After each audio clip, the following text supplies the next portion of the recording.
রাজস্থানের জয়সলমেরের একটা ছবি আপনাদের সামনে রাখবো। পাকিস্তানের বিস্ফোরক কিভাবে নিষ্ক্রিয় করলো ভারত, দেখুন সেই ছবি।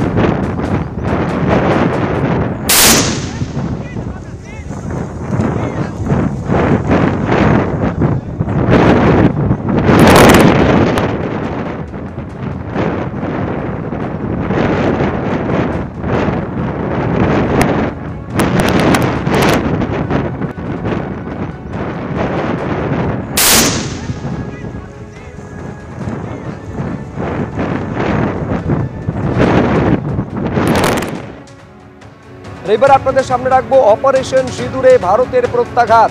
13টি ঘাঁটি ধ্বংস করে দেওয়া হয়েছে, যার মধ্যে একাধিক জঙ্গিকে নিকেশ করে দেওয়া হয়েছে ভারতের প্রত্যাঘাতে। 13টি মোট ঘাঁটিকে ধ্বংস করে দেওয়া হয়েছে পাক এয়ারবেস। ইসলামাবাদ, লাহোর থেকে করাচি, শিয়ালকোটের পাক এয়ারবেস ধ্বংস করা হয়েছে। এর মধ্যে পাকিস্তানের পাঞ্জাব প্রদেশের চকওয়ালের মুরিদ, ইসলামাবাদের নূর খান এয়ারবেস ধ্বংস করে দেওয়া হয়েছে। পাঞ্জাব প্রদেশের রহিম ইয়ার খান, শোরকোটের রফিক এয়ারবেস ধ্বংস হয়ে গিয়েছে ভারতের প্রত্যাঘাতে। এই তালিকায় রয়েছে সরগোধা, সুক্কুর, চুনিয়ান, স্কারদু, ভোলারি, জাকোবাবাদ, লাহোর, করাচি এয়ারবেস ছাড়াও শিয়ালকোটের পসরুর রেডার সিস্টেম ধ্বংস করে দেওয়া হয়েছে। How have Indian forces managed to minimize the damage to both civilian and military infra in the country, in spite of the unrelenting efforts by the Pakistani forces? I've had a lot to say about the layered and integrated air defense systems put in place by the Indian Armed Forces.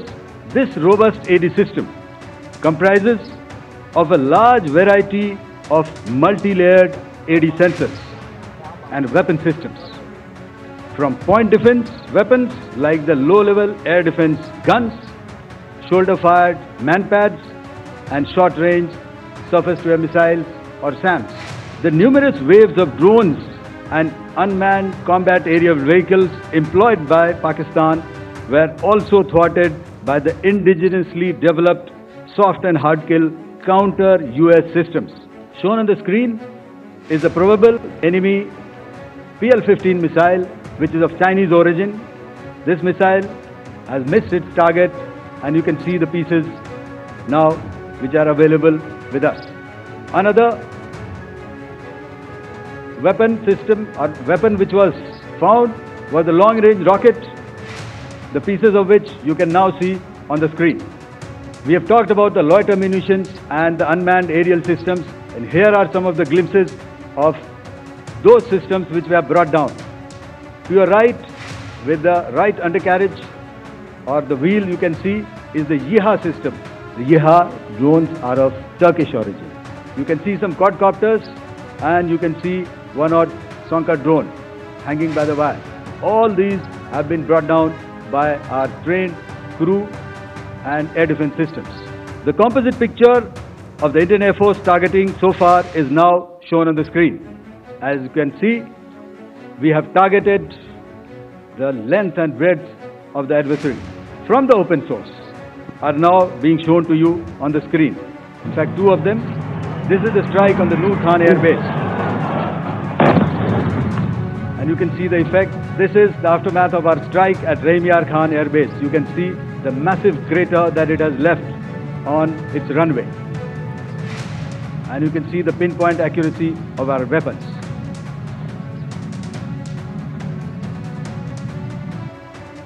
আমি এই মুহূর্তে সরাসরি পাঞ্জাবের আটটারি সীমান্তে আপনাদের নিয়ে যাব। পার্থপ্রতিম ঘোষ আমাদের প্রতিনিধি রয়েছেন। পার্থ, এইটা আমি তোমার থেকে জানতে চাইছি, যখন আজ ডিজিএমও স্তরের একেবারে যে হটলাইনে কথা হলো, পাকিস্তানের ডিজিএমও বলছেন যে আর সংঘর্ষ বিরতি লঙ্ঘন করা হবে না, সংঘর্ষ বিরোধী চুক্তি তারা মেনে চলবেন।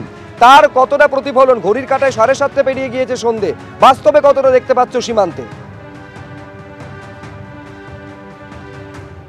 দেখো, একেবারে সীমান্তের ছবিটা তোমাকে অবশ্যই জানাবো। তার সঙ্গে সঙ্গে আরেকটি বিষয় জানিয়ে রাখবো, আমরা অমৃতসরের ডেপুটি কমিশনার তিনি যে বিষয়টা জানিয়েছেন ইতিমধ্যে, যে নতুন করে কোনো নির্দেশিকা অর্থাৎ যে কোনো রকমভাবে ব্ল্যাক আউট বা কিছু সেই বিষয়ে এখনও পর্যন্ত নির্দেশিকা দেওয়া হয়নি ঠিকই, কিন্তু কালকেও অমৃতসরের জেলার সেখানে স্কুল, কলেজ, ইউনিভার্সিটি সেই সবটা বন্ধ রাখা হবে, সেই সিদ্ধান্ত কিন্তু নেওয়া হয়েছে এবং গোটাটাই একেবারে নিরাপত্তাজনিত কারণে সেই বিষয়টা বলা হচ্ছে।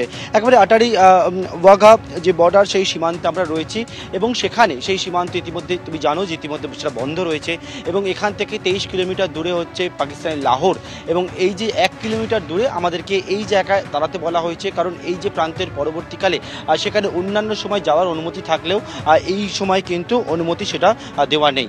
এর পাশাপাশি আরও একটি বিষয় তোমায় বলবো, যেহেতু সংঘর্ষ বিরতির কথা এর আগেও বলার পরবর্তীকালে পাকিস্তানের তরফ থেকে দেখা গেছে তারা যে ভূমিকা গ্রহণ করেছিল তারপর কিন্তু আবারও সেই ব্ল্যাক আউটের পরিস্থিতি করা হয়, বিভিন্ন বিধিনিষেধ সেগুলো আরোপ করা হয়েছিল। কিন্তু আজকের এখন দেখার বিষয়, গতকালকে রাত্রে সেটা শান্তির রাত গিয়েছিল। ইতিমধ্যে বলা হয়েছে যে আগামী দিনে যে কথা পাকিস্তানের তরফ থেকে বলা হয়েছে সেটা আদৌ মানা হয় কি না সেই বিষয়টা অবশ্যই সেটা দেখার বিষয়। পাশাপাশি যে সবাইকে বলা হচ্ছে সতর্ক থাকার জন্য যে কোনো পরিস্থিতির জন্য।